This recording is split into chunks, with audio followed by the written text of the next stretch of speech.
Entre agosto de 1942 y febrero de 1943 tuvo lugar el enfrentamiento bélico entre la Unión Soviética y el Tercer Reich alemán junto a sus aliados por el control de la ciudad de Stalingrado. El objetivo principal era el acceso a los pozos petrolíferos del Cáucaso. A pesar de llegar a controlar casi toda la ciudad, una gran contraofensiva soviética permitió el embolsamiento del Sexto Ejército alemán y su rendición final. Poco antes del estallido de la Segunda Guerra Mundial, Adolf Hitler negoció en secreto con Joseph Stalin el llamado Pacto Ribbentrop-Molotov, un pacto de no agresión mediante el cual se creaban dos respectivas zonas de influencia en Europa, tanto para el Tercer Reich como para la Unión Soviética. No obstante, tras una campaña exitosa en el continente contra sus enemigos, Hitler puso sus ojos en Europa Oriental, concretamente la Unión Soviética, rompiendo así la paz con Stalin. Adolf Hitler pretendía convertir el territorio de la Unión Soviética en una especie de colonia de la Gran Alemania. Para ello, Hitler lanzó la Operación Barbarroja el 22 de junio de 1941, junto con tropas peor equipadas y entrenadas, procedentes de una coalición de países alineados con el Tercer Reich. Hitler consideraba que la conquista de tan vasto territorio culminaría antes de la llegada del invierno. Se equivocó. Para diciembre de 1941, los planes no se estaban desarrollando de acuerdo a lo previsto. Leningrado y Sebastopol seguían resistiendo y la ofensiva para capturar Moscú había fracasado en el último término. El alto mando soviético había conseguido desplegar suficientes unidades de reserva, además de las divisiones siberianas comandadas por Georgy Zhukov. Tras este fiasco, Hitler decidió entonces poner en marcha la llamada Operación Azul al año siguiente. Dicha operación consistía en dirigirse hacia los pozos petrolíferos del Cáucaso y apropiarse de ellos, debido a la apremiante necesidad de reservas de petróleo que aquejaba al Tercer Reich. En junio de 1942, Hitler y el mariscal Fedor von Bock planearon la Operación Azul. A pesar de que los soviéticos habían descubierto los planes de la operación, Stalin estaba convencido que el verdadero objetivo seguía siendo Moscú. Tras la inminente caída de Sebastopol, a finales de junio, los alemanes se lanzaron sobre Vorónezh. Pese al rápido avance, Hitler tomó la decisión de dividir su ejército del sur.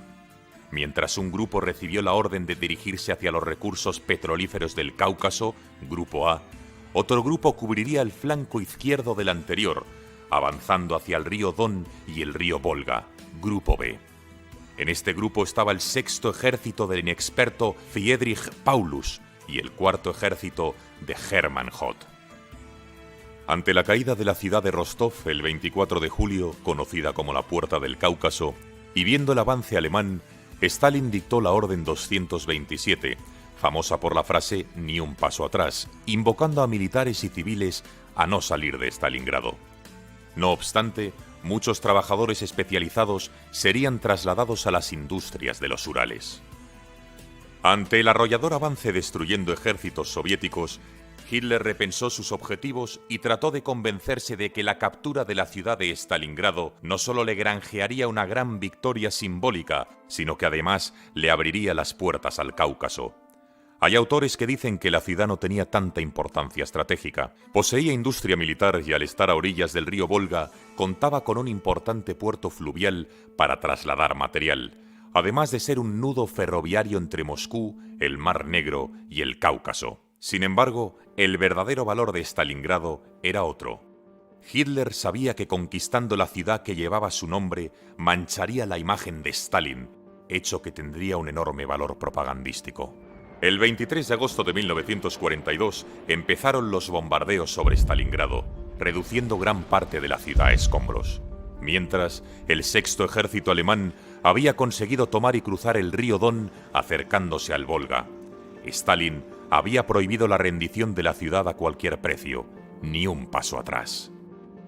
La estrategia de Hitler era que el sexto ejército y el cuarto Panzer rodearan la ciudad por el norte y por el sur, realizando rápidas acometidas blindadas. Sin embargo, hubo retrasos y errores de planificación.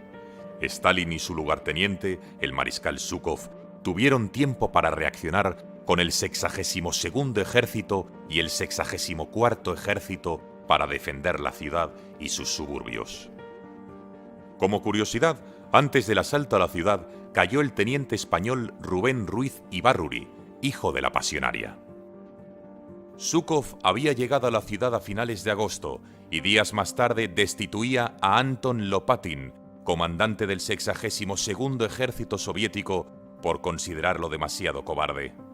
En su lugar nombró a Vasily Chuikov, mucho más decidido. Una de sus medidas fue reforzar la defensa antiaérea, llevado a cabo por valientes mujeres. También retiró la mayor parte de la artillería a la orilla oriental del Volga, con el objetivo de destruir las comunicaciones alemanas en la retaguardia. Además, utilizaría a los letales francotiradores, claves en la batalla, entre los que destacó Vasily Zaitsev. Friedrich Paulus tuvo motivos para preocuparse por los flancos de su ejército, pues estaban defendidos por unidades italianas, rumanas y húngaras más débiles, pues carecían de armamento pesado. Sin embargo, Hitler seguía confiado en el inminente colapso del ejército soviético. El 14 de septiembre tuvo lugar el primer asalto alemán a la ciudad.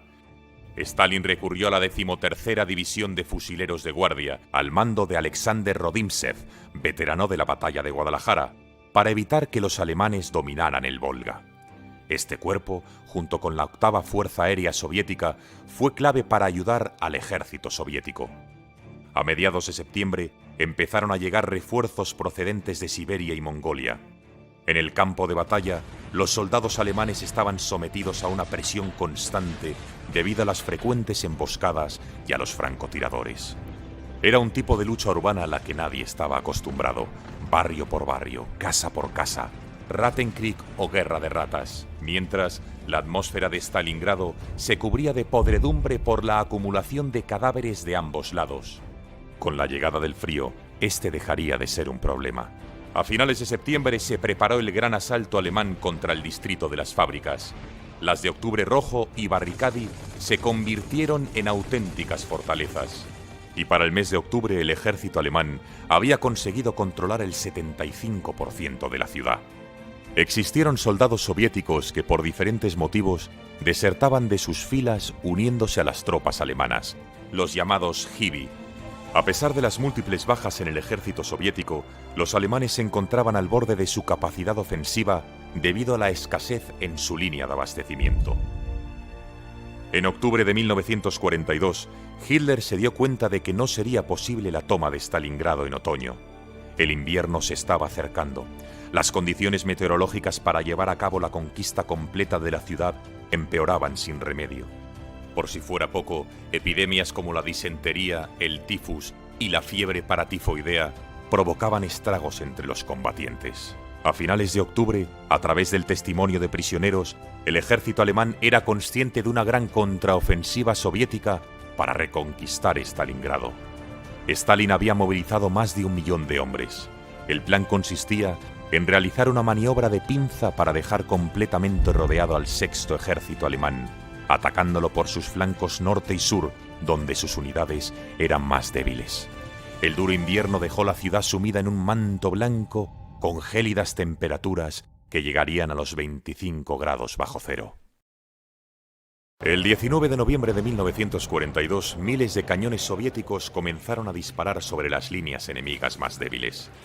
El tercer y cuarto cuerpos rumanos fueron arrasados por T-34 soviéticos, ya que no disponían de suficiente material antitanque.